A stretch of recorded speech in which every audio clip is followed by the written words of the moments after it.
আমার প্রিয় ভাইরা, কোরআনুল কারীমের তেলাওয়াত বন্ধ করে দিতে চায়, মনে আছে না নাই? সেই জামানাতেও ছিল, হযরত আব্দুল্লাহ ইবনে মাসউদের কানের তারা ফাটিয়ে দিয়েছিল, কিন্তু কোরআনের তেলাওয়াত তারা বন্ধ করতে পারে নাই। নবী আমার মদিনায় হিজরত করে চলে গেলেন।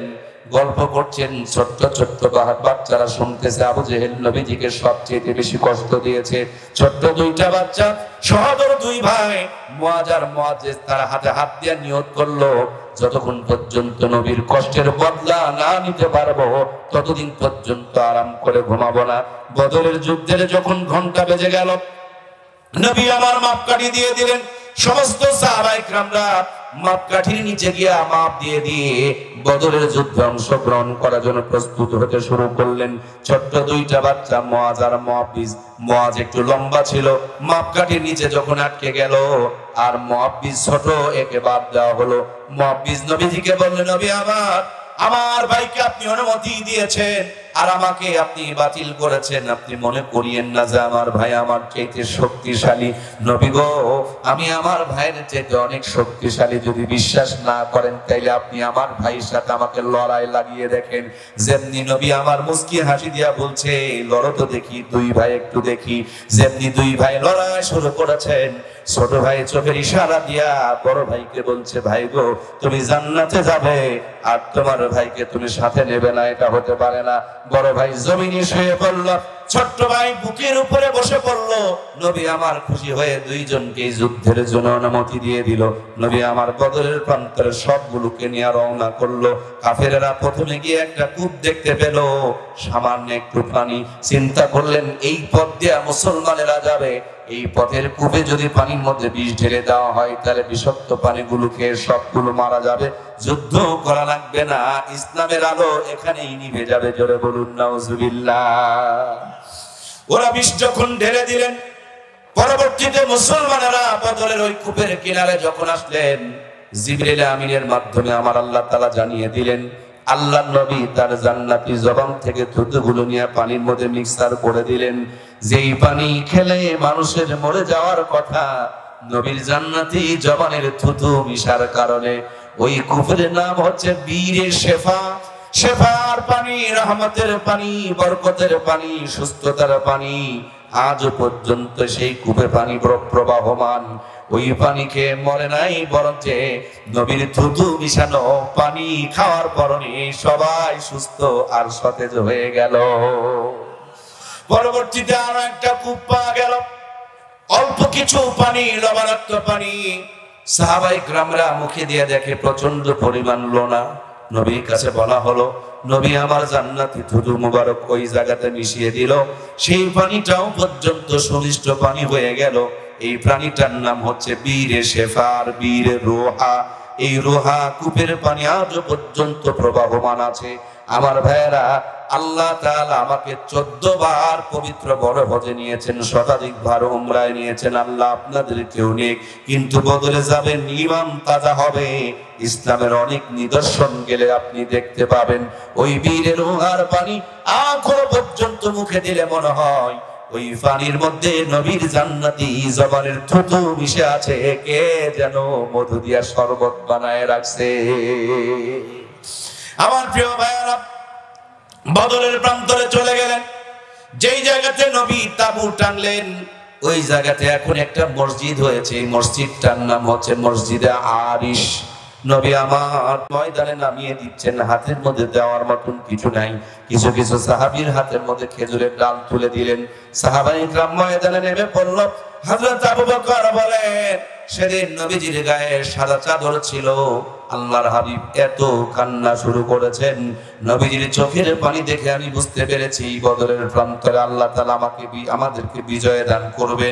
তার মানে ইসলামের বিজয় অর্জন হয়েছে, শুধু শক্তি দিয়া নয়, জায়নামাজে চোখের পানিরও অবদান আছে না নাই?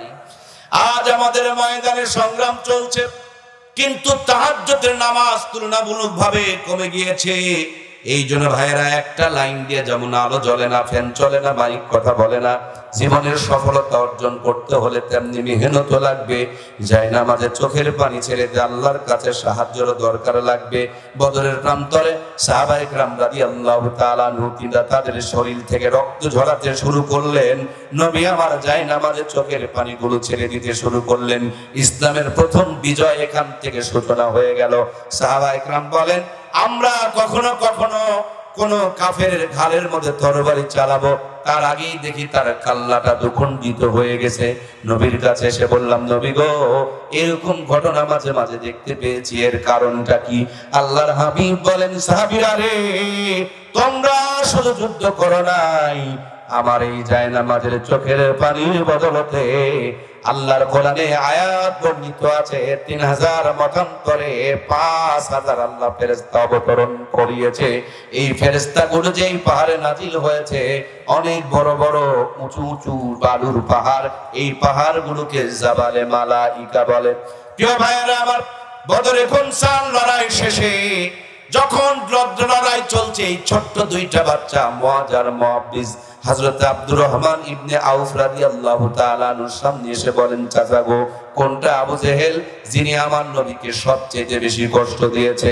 তিনি একটু বিরক্ত হয়ে দেখায় বললেন, ওই যে দেখো, ঘোড়ার পিঠে চলে যিনি নেতৃত্ব দিচ্ছেন, এটাই হলো আবু জেহেল। আকাশের চিল পাখি পানির ভিতরের মাছের উপরে যেমনি সবল মারে, দেখানো মাত্র এক চবল দিয়া আবু জেহেলের ডান পার উপরে আঘাত করেছে। আবু জেহেল চিৎকার দিয়ে জমিনে পড়ে গেছে। সুবহানাল্লাহ। আবু জেহেলের ছেলে ইকরামা তখনও পর্যন্ত মুসলমান হয় নাই, তিনি এক দৌড় দিয়া হযরত মুআজের ডান হাতে আঘাত করলেন, হাতটা কেটে ঝুলে থেকে গেল। ঝোলানো হাত নিয়ে যুদ্ধ করতে বড় কষ্ট হয়। ডান হাতখানা নিচু হয়ে নিজের পায়ের নিচে দিয়ে আস্তে করে টান মারলেন, দ্বিখণ্ডিত হয়ে জমিনে পড়ে গেল। নিজের হাত নিজের চোখের সামনে জমিনে পড়ে কাঁপতেছে। এমন মুহূর্তে বাম হাতে তরবারি উঁচু করে আমার ভাইরা দ্বীনের জন্য তারা সংগ্রাম করেছে। আর আজকের মুসলমান কোরআনের পক্ষে যখন কোন সিল থাকে, আর কোরআনের বিপক্ষে নৌকা ধানের শীষে সিল থাকে। কোরআনের পক্ষে সিল মারা বাদ দিয়া কোরআনের বিপক্ষে যারা সিল মারে, ওদের ঈমান নিয়া আমার ব্যাপক সন্দেহ আছে, ঠিক কিনা? কি অবাক করবা, আমি বুঝি না, এটা আমার মাথায় ঢোকে না। মানুষ বানিয়েছেন আমার আল্লাহ, সবচেয়ে ভালো থাকবো কেমনে এটা ভালো বুঝেন কে? এই জন্য তিনি একটা বই দিয়েছেন, নাম কোরআন। এখন ইরশাদ চাচা কইলেন, আমার নাঙ্গল ধরো, কথা কি বুঝতে পারছেন? জিয়া চাচা বললেন, না আমার ধান চাষ করো, কথা কি বোঝা যাচ্ছে? এরপরে আমার ওই যে শেখ মুজিবুর দাদা বললেন, না না মোর নৌকা ধরো, কথা কি বোঝা যাচ্ছে? আল্লাহ কয় কোরআন ধরো, এরশাদ চাচা কয় নাঙ্গলে হাল চাষ করো, জিয়া কয় ধানাবাদ করো, আর আমাদের বঙ্গবন্ধু কয় নৌকা চড়ো। এখন নৌকা নাঙ্গল ধান চাষ নিয়ে ব্যস্ত, আল্লাহর কোরআনের উপরে ময়লা জমে গেছে। এটা মুসলমানের কাজ হতে পারে না, ঠিক কিনা? এই জন্য প্রাণপ্রিয় ভাইয়েরা আমার, মূল কথা মুসলমান, যুদ্ধ চলতেছে। এক পর্যায়ে আমার প্রিয় ভাইরা, আবু জেহেল দেখতেছে উপায় নাই, আমরা হেরে গিয়েছি। একটা নিচু জায়গাতে অনেকগুলো লাশ জমা হয়েছে। ও আস্তে করে গিয়া তার মাথাটা লাশের ভিতরে ঢুকায় দিয়েছে। মুখ দিয়া গংরানি শব্দ বের হচ্ছে, মুখ দিয়া ফেনা বের হচ্ছে, পা দুটো নড়তেছে, আর মরা লাশের ভিতরে মাথা ঢুকায় দিয়ে আত্মরক্ষা করার জন্য চেষ্টা করতেছে। ওইদিকে সাহাবী আব্দুল্লাহ ইবনে মাসউদ রাদিয়াল্লাহু তাআলা আনহু, নাম মনে আছে না নাই? যুদ্ধ করতে করতে বেচারি বড় ক্লান্ত, তরবারির মাথার উপরে ঢোকা দিয়া যাচ্ছে। তাকায় দেখে একটা লাশ পা নড়াইতেছে। ভাবলেন কোন মুসলমানের লাশ হইতে পারে। কাছে গিয়া দেখে গংরানির শব্দ আসতেছে। পা ধরে যেমনি টান দিয়েছে, রক্তের ভিতর থেকে মাথাটা বের হয়ে এসেছে। মাথাটা বের হওয়া মাত্রই তাকিয়ে দেখে ইসলামের সবচেয়ে বড় দুশমন মরা লাশের ভিতরে মাথা ঢুকায় দিয়ে আত্মরক্ষার চেষ্টা করছে। মুখ থেকে রক্তগুলো মুছে ফেলে দেওয়া হলো। জিজ্ঞেস করা হলো লিডার কালেমা পড়ে নাও, যে কোনো ভাবেই হোক তুমি আমার নবীর চাচা হও, সুতরাং জীবনের শেষ মুহূর্তে কালেমাটা পড়ে নাও। লিডার হুঙ্কার দিয়া বলে, ও রাখালের বাচ্চা রাখাল, তুই আমারে কালেমা পড়তে বলস, আমি তো কালেমা পড়বো না, মৃত্যুকে আমি ভয় করি না। এবার হযরত আব্দুল্লাহ ইবনে মাসউদ বলেন, যদি কালেমা না পড়ো তাহলে মরার জন্য প্রস্তুতি গ্রহণ করো। লিডার বলেন, ও রাখালের বাচ্চা রাখাল, কৃষকের বাচ্চা কৃষক, আমাকে কি জিজ্ঞেস করবি না আমার জীবনের কোন শেষ স্বপ্ন শেষ চাওয়া পাওয়া আছে নাকি? তিনি বললেন, বলো তোমার কি কোনো স্বপ্ন আছে? এবার আবু জেহেল কয়, আমার একটা স্বপ্ন আমার আছে, আমার একটা ইচ্ছা আছে, আমার গর্দানটা উঁচু করে কাটিও, এই দিক থেকে নয় নিচের দিকে শেষে একবারে সেটে কেটে নিও, যাতে করে কিয়ামতের দিন আমার লম্বা গর্দান দেখে মানুষে চিনতে পারে এটা কাফেরদের লিডার আবু জেহেলের গর্দান। আজকেও বাংলার জমিনে বহু মুসলমান আছে লিডারি করতে করতে ঈমান হারায়া ফেলতেছে, কথা বলুন ঠিক কিনা? প্রিয় ভাইরা আমার, কল্লার উপরে তরবারি লাগাতেই কাল্লাটা দ্বিখণ্ডিত হয়ে গেল। হযরত আব্দুল্লাহ ইবনে মাসউদ এই কাল্লাটা নবীর দরবারে নিয়ে যাওয়ার জন্য চেষ্টা শুরু করলেন, কিন্তু কোনোভাবেই যেন কাল্লাটারে ছাড়তে পারছেন না, কোনোভাবেই যেন গর্দানটাকে নবীর দরবারে নিয়ে যেতে পারছেন না। তিনি যখন পেরেশান হয়ে গেলেন, কোনোভাবেই যখন সম্ভব দেখছেন না, কোষ্টা তরবারিকে কোষমুক্ত করলেন, কানের উপরে আস্তে করে একটা চাপ দিলেন। এ মাথায় চাপ দিতে কোথায় চাপ দিলেন? ওয়াজ বোঝা লাগবে, কই চাপ দিলেন? কোথায় চাপ দিলেন? কানের উপরে চাপ দিলেন। তিনি কি ফাটিয়েছিলেন? কান ফাটিয়েছিলেন, মনে আছে না নাই? হযরত আব্দুল্লাহ ইবনে মাসউদের কান ফাটিয়েছিলেন। এবার হযরত আব্দুল্লাহ ইবনে মাসউদ নিরুপায় হয়ে কানের উপরে চাপ দিলেন। কানের উপরে চাপ দিতে, মাথায় চাপ দিতেও মাথা দিয়ে বের হয়ে চলে গেল। ভাইয়ের আমার, কোমরের মধ্যে দড়ি ছিল, বর্তমানের দড়ি নয়, তখনকার খেজুরের পাতা দিয়ে পাকানো দড়ি। এই দড়িটা এক কান দিয়ে ঢুকায়া আর এক কান দিয়ে বের করে শক্ত করে একটা গিরা দিয়ে নিলেন। এলাকায় কুকুর মরে গেলে যেমন কেউ কাঁধের মধ্যে নিয়ে যায় না, দড়ি লেগায় ছিঁচড়া নিয়ে চলে যায়, সেম কায়দায় তাকে চেড়ে নিয়ে যেতে পারলেন না। তার কাল্লার মধ্যে এই দিক দিয়ে কানে দড়ি ঢুকায়া ওদিক দিয়ে বের করে ছিঁচড়া আমার নবীর দরবারে রওনা করলেন। নবীজি খবর পেয়েছে কাফেরদের লিডার আবু জেহেলের বিদায় হয়েছে। এইদিকে হযরত আব্দুল্লাহ ইবনে মাসউদ কুত্তার মতন তার গর্দানটার মধ্যে দড়ি লাগায়া টেনে টেনে নবীর দরবারে নিয়ে যাচ্ছে। মনের মধ্যে বড় আনন্দ, আমি ইসলামের সবচেয়ে বড় দুশমনকে দুনিয়া থেকে বিদায় করতে পেরেছি। নবীর মনে একটু প্রশান্তি যে ইসলামের বড় দুশমনটা আজকে বিদায় হয়েছে, ষড়যন্ত্র থেকে মুক্তি পাওয়া যাবে। আমার ভাইয়েরা, দুইজন যখন মুখোমুখি হয়েছে, দুইজনের মুখেই যেন একটা জান্নাতি মুস্কি হাসি ফুটে উঠেছে। এমন মুহূর্তে জিবরাইল আমিন সামনে দাঁড়ায়া তিনিও যেন হাসি দিতে শুরু করে দিয়েছে। তিনজনের ত্রিমুখী হাসি যখন এক জায়গায় হয়েছে, কি সুন্দর একটা পরিবেশ দেখা যাচ্ছে। জিবরাইল আমিন বলে, নবী গো, আপনি কি বুঝতে পেরেছেন এটা কিসের হাসি? আল্লাহ নবী বলেন, জিবরাইল আমি তো কিছুই বুঝি নাই। জিবরাইল আমিন বলেন, ইয়া রাসূলুল্লাহ, ইয়া হাবিবাল্লাহ, এই আবু জেহেল কাফেরদের লিডার একদিন কোরআনের তেলাওয়াত বন্ধ করার জন্য দারুল নদওয়ার মধ্যে মিটিং করছিল। সেই মিটিং এর মধ্যে আপনার সাহাবী আব্দুল্লাহ ইবনে মাসউদ কোরআনের তেলাওয়াত করেছিল, সেই জন্য পিছন দিক থেকে নিয়ে চর মেরে কানকে ফাটিয়ে দিয়েছিল। সেদিন শুধু আব্দুল্লাহ ইবনে মাসউদের কান ফাটে নাই, সেই এই কান ফাটার বদলতে তার কান ছিদ্র করাটাও আল্লাহ তাআলা বরাদ্দ করে দিয়েছিল। সুবহানাল্লাহ বলেন। সুতরাং প্রিয় ভাইরা আমার, ইসলামের বিরুদ্ধে লাগা যাবে না, আলেমদের বিরুদ্ধে লাগা যাবে না, কোরআনের বিরুদ্ধে লাগা যাবে না। যদি লাগেন আপনার বড় পতন অপেক্ষা করবে, কথা বলুন ঠিক কিনা? এই জন্য বন্ধু, ছেলে মেয়েগুলোকে কোরআনওয়ালা বানান, ইসলামওয়ালা বানান। যেখানেই থাকুক রহমত আর বরকত তাদের উপরে রাখবেন কে? ইমাম সাহেব ছোট্ট একটা গ্রামে যদি ইমামতি করে 30 দিন 30 বাড়িতে 30 রকম হাতে 30 রকম স্বাদে, আমার ভাইরা যদি ভালো গ্রামে হয় কত রকমের যে খাবার আয়োজন হয়ে যায়। অবহেলা করিয়েন না, ইমাম সাহেবের বাড়িতে এক গন্ডা সন্তান আব্বা আব্বা বলে ডাকে। হামদর্দার হারবালের ঔষধ লাগে না, অনেক মোসারু তাসারু পাবেন। 12 বছর আগে বিয়ে করেছে, বালিশের নিচে হামদর্দার হারবাল দিয়ে প্যাকআপ ঠিক একবারে ঠিক লাগায় রাখছে। এরপর আব্বা ডাক কপালে জোটে না, কথা বলুন ঠিক কিনা? ইমাম দেখলে আলেম দেখলে অবহেলা করবেন না। এরা এশার নামাজ পড়ে ডান হাত গালের নিচে দিয়া হালাল বউকে বুকে জড়িয়ে নিয়ে আল্লাহুম্মা বিসমিকা আমুতু ওয়া আহইয়া বলে বিছানায় মাথা দিতে দেরি জান্নাতের ঘুম আসতে দেরি লাগে না। নাক ডেকে ডেকে ফজর পর্যন্ত ঘুম পারে। আর হারাম করে খবর নিয়ে দেখো, 10 তলা বিল্ডিং বানিয়েছে, 3 কোটি টাকা দিয়ে ডেকোরেশন করেছে, স্বামী এক ঘরে বউ আর এক ঘরে, সারা রাত চেরার মতন গড়াগড়ি করে, একই রাত্রে 3টা করে ঘুমের বড়ি মারে, তারপরে ঘুম ধরবার চায়। যারা খাই খাই করে এদের খবর নিয়ে দেখেন ডায়াবেটিস খাওয়ার উপায়। আর ইমাম সাহেবের খাওয়ার কোনো চিন্তা নাই, তারপরে দেখবেন আলু ভর্তা দিয়েও যদি পায় তাও 3 প্লেট বসায়। সুবহানাল্লাহ কয় না? যদি বিশ্বাস না হয় আমার বীরগঞ্জের ভাইয়েরা, এই বীরগঞ্জ থেকে যত ইমাম আছে আলেম আছে তাদেরকে দাওয়াত দিয়ে এক লাইনে বসায়া দেন।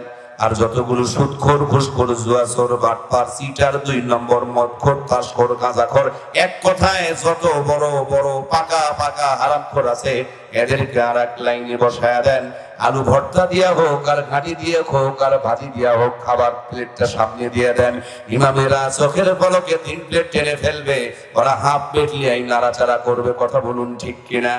প্রোডাকশনের বেলা তো ইমামেরা গিয়ে, ঘুমের বেলা তো ইমামেরা গিয়ে, সুস্থতার বেলা তো ইমামরা গিয়ে। বিশ্বাস যদি না করেন, এক্ষুনি যদি আপনি অ্যাক্সিডেন্ট করেন আপনার 1 প্যাকেট রক্ত লাগবে।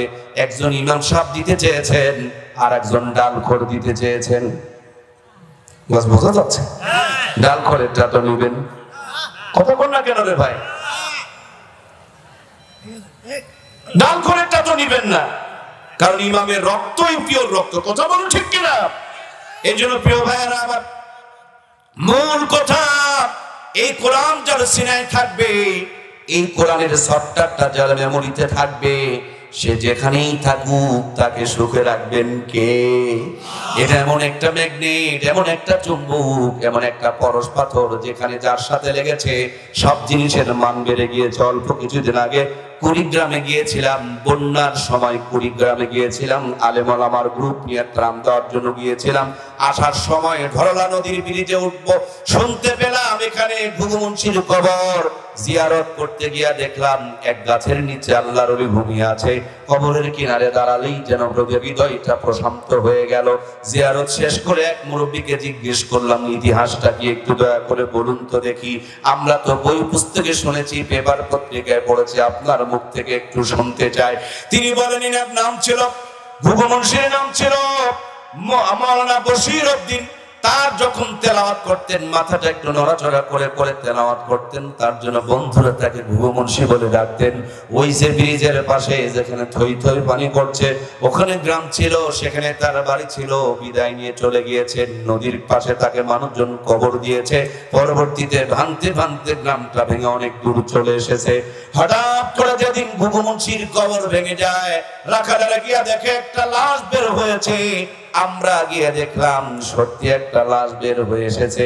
কবর থেকে লাশটাকে তোলার পর মুখে থেকে কাফনের কাপড়টা সরায়া দেখা গেল আজ থেকে প্রায় 32 বছর আগে আল্লাহর বান্দা কোরআনওয়ালা কবরে ঘুমিয়ে পড়েছেন। 32 বছর পরে এখনো পর্যন্ত তার দেহটা তরুতাজা রয়ে গেছে। সেই কোরআনের সুপারিশ নিয়ে কি আমরা জান্নাতে যেতে চাই? কারা কারা রাজি? আর একটা বারের জন্য আল্লাহর কোরআনের সঙ্গে 2খানা হাত তুলে আল্লাহকে দেখায় লিল্লাহি তাকবীর। হাত নামান, হাত নামান। স্কুলের বিরুদ্ধে আমি নয়, স্কুলে বাংলা ইংরেজি পড়ানো হয়। এখন মাদ্রাসার বাংলা বই, স্কুলের বাংলা বইয়ে কোনো পার্থক্য নাই। বাংলা ইংরেজি অঙ্ক মাদ্রাসা স্কুল একই এক, কোনো পার্থক্য নাই। তার মানে স্কুলে যা পড়ায় মাদ্রাসাতেও কিন্তু তা পড়ায়। মগর স্কুল আর মাদ্রাসার মধ্যে পার্থক্য হলো, স্কুলে শুধু দিনে পড়ায়, মাদ্রাসায় দিনেও পড়ায়। কয় না? দিনেও পড়ায়। স্কুলে শুধু দুনিয়াটা পড়ায়, মাদ্রাসায় দুনিয়াটাও পড়ায়, আখিরাতেরটাও পড়ায়। এখানে যদি দুইটা গেট করা হয়, এই গেট দিয়ে গেলে এক প্যাকেট তাবারক, ওই গেট দিয়ে গেলে আর এক প্যাকেট তাবারক, সবাই দুই প্যাকেটে লাইনে যাব। কারণ সিঙ্গেল পেতে ডবল পেতে আমরা সিঙ্গেলে লাইনে যাব না। সেম কায়দায় একটা বারের জন্য আবার এই দুইটা আঙ্গুল, এই ভি চিহ্ন ডবল চিহ্ন, দুনিয়া আখিরাত দুইটা চিহ্ন, ধর্মহীন কর্মশিক্ষা আর কর্মহীন ধর্মশিক্ষা, এই মুসিবত ওয়ালা নয়। দুনিয়া আখিরাত রব্বানা আতিনা ফিদ দুনিয়া হাসানা, দুনিয়া আখিরাত যেখানে দুটাই পাওয়া যায়, এই মাদ্রাসাগুলোই আমাদের সন্তানকে দেওয়ার নিয়ত আছে না নাই?